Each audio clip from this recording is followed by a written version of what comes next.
Balik sa GMA Regional TV Live mga kapuso, padayon pa man gyud ta ni atong pagpakigbatok sa COVID-19. Dili lang mga healthcare workers, mga doktor o mga nurses ang padayon nakigbisog batok ni mga sakit. Daghan sab nga mga personnel sama ni mga nahimutang sa mga ospital ang padayon sab nga naning kamot og mihimo sa ilang kaugalingon nga tampo nini atong kausa karon. Karong buntaga mga kapuso atong ilailahon kini usa ka utility personnel or institutional worker sa usa ka ospital sa Dakbayan sa Lapu-Lapu ato sang sayran ang iyang mga paningkamot ug ang iyang mga gipangbuhat labi na gyud rong panahona ning hulga sa virus. Makauban nato karong buntaga si Ma'am Remy Abendan. Good morning, Ma'am Remy.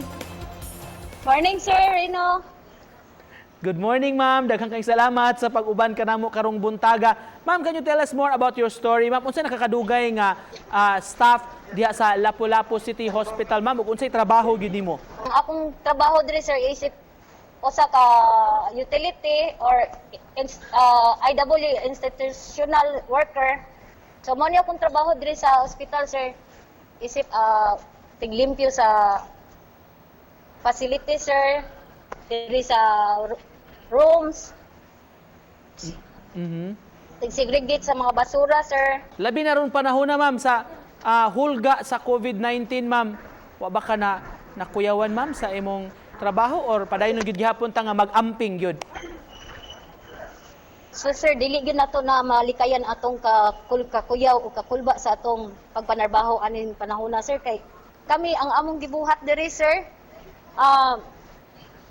Nang gipanghingusgan ginamo ang among paglimpyo sa amuang pasilidad nga mahatag namo, maserbisyuhan namo ang mga pasyente, Sir. Ako, Sir, actually, Sir, usa sad ko nga kuan sad ko ana, Sir.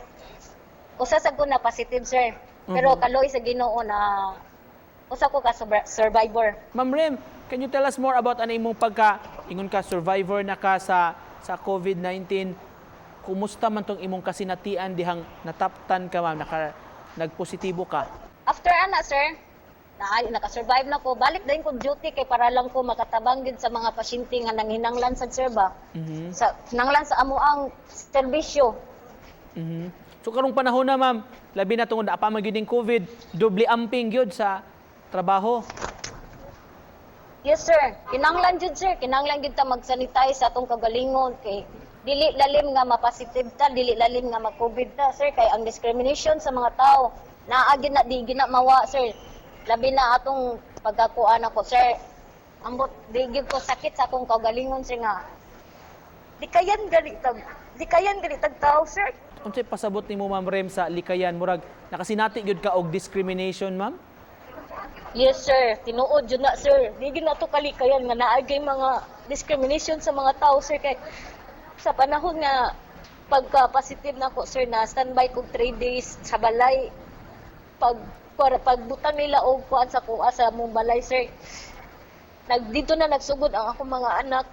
Managan ang among silingan nga kanang lahi ra gyud gani, Sir, nga ingnon ka, uy, kuan mo kay nana ang kuan na positive ana.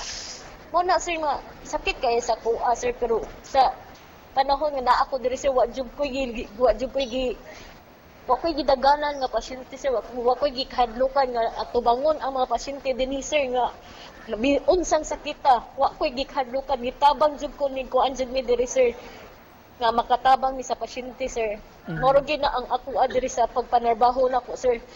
Gusto ko nga makatabang ko sa isig katawo diri nato. Kinsa tong nasakit, kinsa tong nga-admit. Ma'am, para nimo nganong mahinungdanon ka ining trabaho sama nimo mga IWs, institutional workers, nganong importante man kayo ang inyong role karon, ma'am, sa mga hospital? Sir, dako kayo kuan, Sir. Dako kay may katabang, Sir. Labi na aning mga kuan, Sir, mga sa pagpadlimpyo lang daan, Sir, nga among maserbisyuhan ang mga tao nga in town di sila malayo sila sa aning virus, Sir, nga among mahatag gid nga triple gid among buhat nga makahatag mi sa among serbisyo, Sir. Mo na kami dili sa ingon panghambog, Sir, no. Dako jud kay mig importante sa diri sa ospital, sir. Of course, ma'am, di ba karong panahon na magpasalamat gyud tag ayo sa atong mga frontliners, mga doktor, mga nurses, kami atiman sa atong mga pasyente. Apan kamo nga mga support staff, mga ingon atong mga backliners, equally important, mahinungdanon sa jud kaayo gyud pod ang inyong tahas sab, ma'am, diha sulod sa mga hospital. Yes, sir. Importante dyan kayo, sir, na kay usami sa mga kaning mga pagkuan lang sa mga hugaw sa mga diri sa basurahan, segregation na mo din, sir, sa pag-sanitize sa kwarto, sir. After sa kanang mga naay pasyente nga mo gawas na amo i-ubilight ang kwarto, ang mga CR amo gina-ilimpyo, sir, kay para lang gid nga sa sunod nga naay pasyente dili sila mataktan og unsa man galing naa sa sulod sa kwarto, sir. Makapabilib gyud ang inyong mga sakripisyo. Ma'am Rem, aron ako ato Yes, sir. i-close ni atong panag-istorya karong buntaga. Kung dulo kay mensahe sa mga nagtan-aw nato ron, ma'am, base sa imong istorya, sa imong sugilanon, unsay gusto nimong ipaabot? Ako lang din ikapaabot sa mga televiewers, sir, no, ug bisan diri sa akong mga coworkers na ko diri, sir.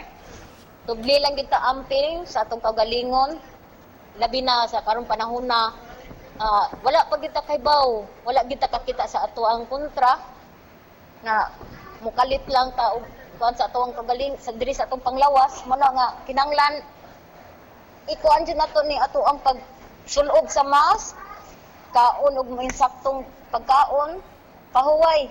Mao ra gyud ni pinaka-importante, sir, ug pag-ampo sa Ginoo. Mao ra gyud, sir. Alright, ma'am, magpasalamat mig dako sa imong pag-uban kanamo karong buntaga, paghatag yung inspirasyon sa atong mga viewers, si Ma'am Remy Abendan gikan sa Lapu-Lapu. Salamat, ma'am. Thank you, sir.